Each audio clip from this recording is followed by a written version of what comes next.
Sketch the graph of y equals x plus 1 all cubed multiplied by x minus 2. So what I quickly want to look at is what type of graph it is.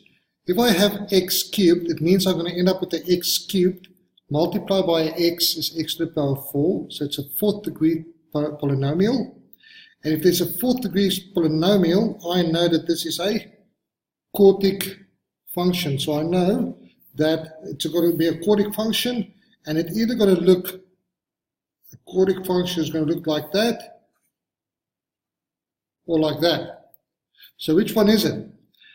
That will depend on a. And to find a, I look at the x values. If I'm going to have x times a x times a x, it's going to be a x cubed. Times a x is positive x, which means a is positive. If a is positive, it means that my graph will end where y is positive, and that means it's there. This one means y will end up where y is negative, so it will be this graph. The next thing that I'm going to look at is my y-intercept. Now remember, y-intercept on any graph, y-intercept is where x equals 0. So that means y equals 0 plus 1 cubed multiplied by 0 take away 2. That gives us 1 cubed, which is 1, multiplied by 0 take away 2 is negative 2. So the y-intercept is at negative 2. My x-intercepts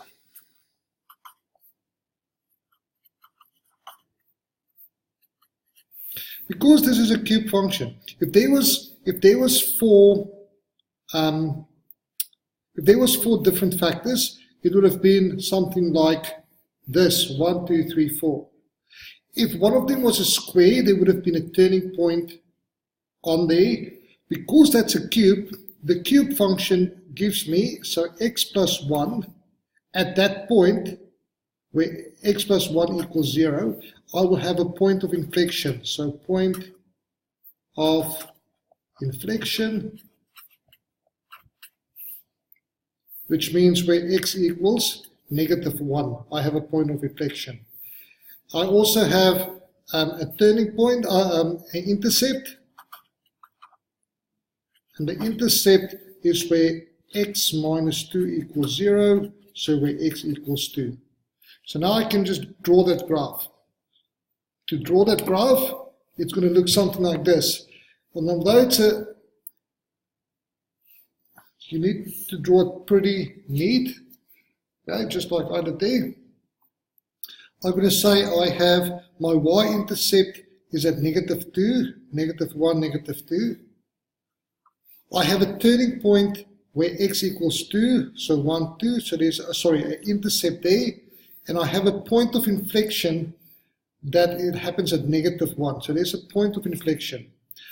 I have to finish up here, according to this, I have to finish up here, there's a point of inflection over there, so if I work my way back, I have to come through there, somewhere here I have to turn, a point of inflection, and going in that direction.